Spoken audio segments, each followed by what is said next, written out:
It built the American economy from the ground up. It funded wars, created billionaires, and seduced an entire planet into one of the most addictive habits in human history. And then, after decades of denial, cover-ups, and one of the biggest corporate lies ever told, the world finally found out the truth. This is the story of tobacco, a plant that changed everything and cost humanity more than any war ever has. Let's get into it. The story of tobacco begins in the Americas, and it goes back a lot further than most people realize. Archaeological evidence shows that humans were using tobacco as far back as 12,000 years ago in the Americas. Not casually, not recreationally, but ceremonially and spiritually. For the Maya, tobacco was a sacred gift from the gods. Their creation mythology features tobacco explicitly. Gods smoke it in the Popol Vuh, the Maya creation story. Priests burned tobacco in rituals to communicate with the divine, to heal the sick, and to seal important agreements. Tobacco smoke was seen as a bridge between the physical and spiritual worlds. The Aztecs used tobacco medicinally, applying it to wounds, using it to treat skin diseases, and burning it as incense in temples. Aztec healers carried tobacco as one of their primary medicines. Across hundreds of indigenous tribes in North and South America, tobacco held a central place in ceremonies, treaties, and daily spiritual life. The peace pipe, or calumet, wasn't just a symbol. Sharing tobacco was one of the most sacred acts of diplomacy and trust between nations. For thousands of years, tobacco was treated with profound respect, used sparingly, intentionally, and ritually. The idea of smoking it habitually, recreationally, or addictively would have been completely alien to the people who first cultivated it. That was about to change.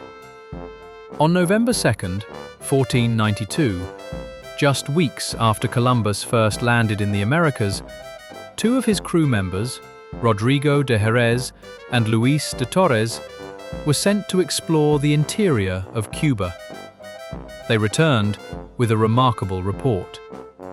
The people there were carrying dried leaves rolled into a tube, lighting one end on fire and inhaling the smoke through their mouths and noses. The locals called it cohiba. Rodrigo de Jerez actually tried it himself, making him almost certainly the first European to smoke tobacco. When he returned to Spain and smoked in public, his neighbors were so terrified by the sight of smoke pouring from a man's mouth and nose that they reported him to the Spanish Inquisition. He was imprisoned for several years. By the time he was released, smoking had spread across Spain and Portugal. The Inquisition had lost that particular battle before it even started. Columbus and his crew brought tobacco seeds back to Europe, and within decades, the plant was being grown across the continent. At first, it was promoted almost entirely as a medicine. Doctors prescribed tobacco for headaches, colds, tumors, bad breath, and even the plague. It was seen as something close to a miracle cure. Nobody had any idea what they were actually dealing with. Here's a fact that most American history classes gloss over. The United States of America was quite literally built on tobacco. When the English colony of Jamestown, Virginia was founded in 1607, it was on the verge of complete collapse.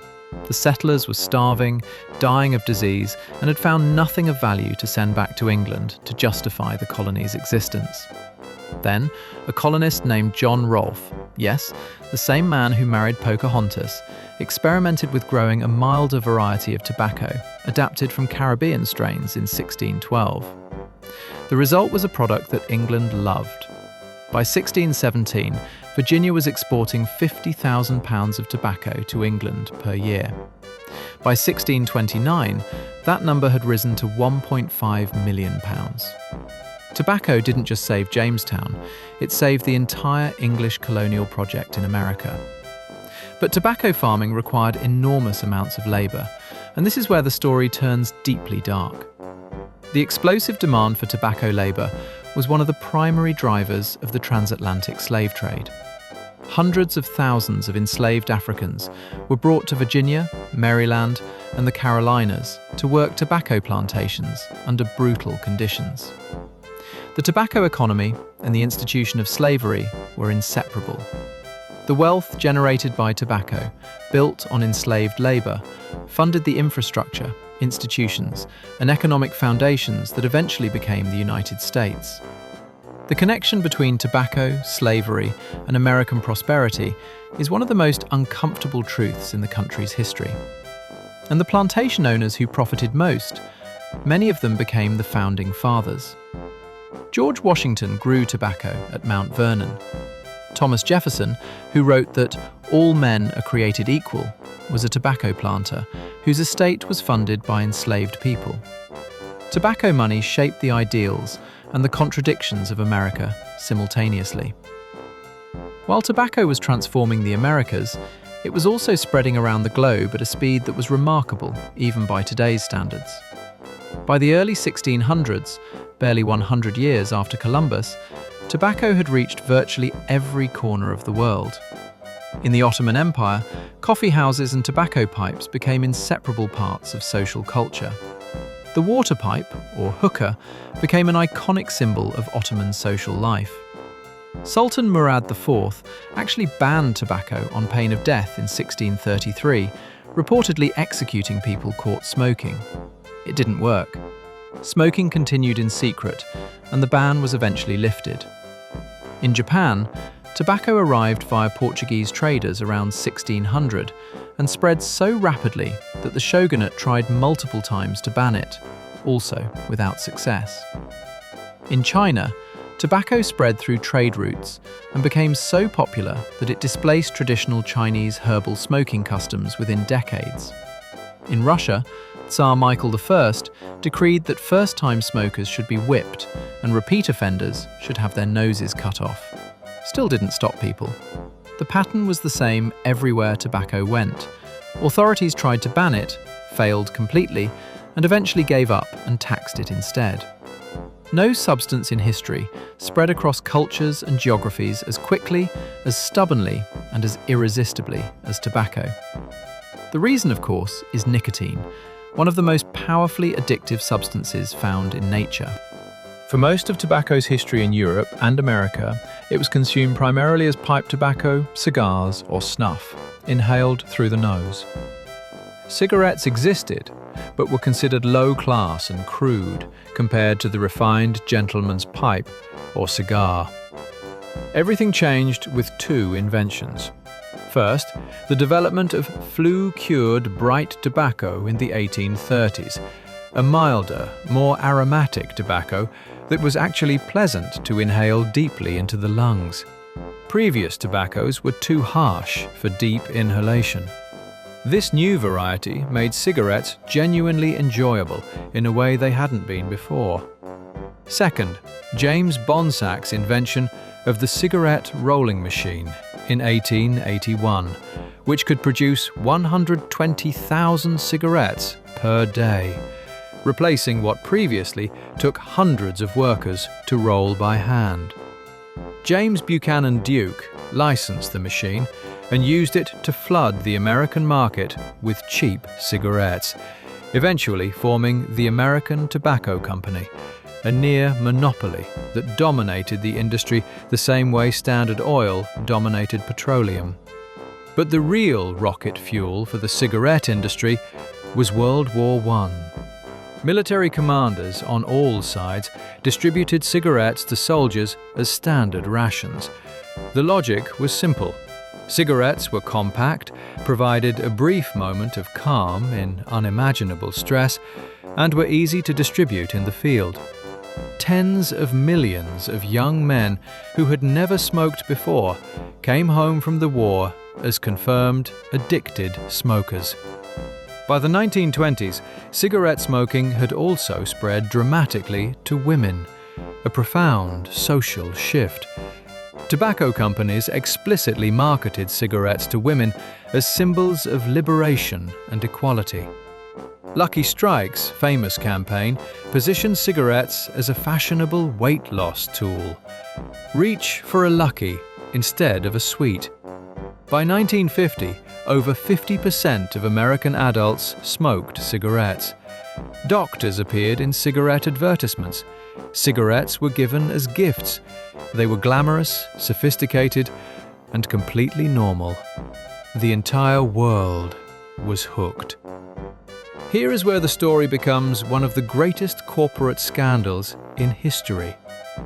As early as the 1940s, scientists were beginning to notice a troubling correlation between cigarette smoking and lung cancer. Studies published in the early 1950s made the link increasingly undeniable. The tobacco industry's response was not to investigate, warn consumers, or change their product. It was to lie. Systematically, deliberately, and for decades. In 1953, the CEOs of the major American tobacco companies held a secret meeting at the Plaza Hotel in New York. The result was the Frank Statement, a full-page advertisement placed in 448 newspapers across America, claiming that tobacco companies took the health questions seriously and pledging to support research into the matter. What they actually did was fund research specifically designed to create doubt, not to find truth. They hired scientists to produce contradictory studies, paid doctors to endorse their products, and built an entire PR infrastructure dedicated to the message that the science was inconclusive. Internal documents, eventually made public through lawsuits, revealed that tobacco companies had known since at least the 1960s that nicotine was addictive and that their products caused cancer. They not only hid this information, but actively manipulated nicotine levels in cigarettes to maximize addiction. The most extraordinary moment came on April 14, 1994, when the CEOs of the 7 largest American tobacco companies appeared before Congress and, one by one, raised their right hands and testified under oath that they did not believe nicotine was addictive. Every single one of them knew they were lying. The cover-up finally unraveled through a combination of whistleblowers, leaked internal documents, and relentless litigation. In 1998, the tobacco industry agreed to the Tobacco Master Settlement Agreement, paying over $200 billion to 46 US states. It remains one of the largest civil litigation settlements in history. But by that point, tobacco had already claimed hundreds of millions of lives worldwide. Today, the global picture on tobacco is complicated. In wealthy Western nations, smoking rates have dropped dramatically, from over 50% of adults in 1950s America to around 11% today. Plain packaging laws, graphic warning labels, indoor smoking bans, and massive tax increases have all driven the decline. But tobacco companies simply shifted their focus. The biggest growth markets for cigarettes today are in Africa, Southeast Asia, and parts of the Middle East. Regions with less regulation, younger populations, and aggressive industry marketing. Philip Morris, British American Tobacco, and other giants spend billions marketing in these regions, repeating many of the same tactics that worked in the West decades earlier. And then there's the new frontier, vaping and e-cigarettes. The tobacco industry initially fought vaping, then bought it. Philip Morris now promotes itself as a company working toward a smoke-free future, while selling both cigarettes and IQOS heated tobacco devices. Critics argue this is the Frank Statement all over again, public health messaging used as cover for continued profit at any cost. Vaping among teenagers has created a new addiction crisis in countries that had largely solved their youth smoking problem. The long-term health effects of vaping are still being studied. We simply don't know yet what a generation of vapers will look like at age 50. The tobacco industry has survived every attempt to eliminate it for over 500 years. It is one of the most resilient and most deadly industries in human history. Let's end with some numbers, because sometimes numbers say more than stories can. Tobacco has killed an estimated 100 million people in the 20th century alone. That's more than both world wars combined. Currently, tobacco kills approximately 8 million people per year worldwide. That's one person every 4 seconds. The global tobacco industry generates around $900 billion in annual revenue. Governments collect roughly $300 billion per year in tobacco taxes, creating a financial dependency on the very product they're supposed to be regulating. Over 1.3 billion people currently use tobacco products worldwide, and despite everything we know, despite the lawsuits, the settlements, the graphic warning labels, the bans, and the decades of public health campaigns, that number has barely moved in the last 20 years. That is the power of nicotine. And that is the legacy of a plant that humans first lit on fire 12,000 years ago in a ceremony meant to honor the gods. Tobacco's story is unlike almost anything else in human history. It began as something sacred. It became something political. It turned into something economic. And it ended up as something deadly. Knowingly, deliberately, profitably deadly. The people who first smoked tobacco did so to connect with the divine. The people who last smoked it today do so because a molecule in their brain won't let them stop. Somewhere between those two moments is the full story of what happens when a plant, a market, and human nature collide, with no one willing to pump the brakes until it's far, far too late. If this video made you think, hit like, subscribe, and drop a comment below. What should we cover next? See you in the next one.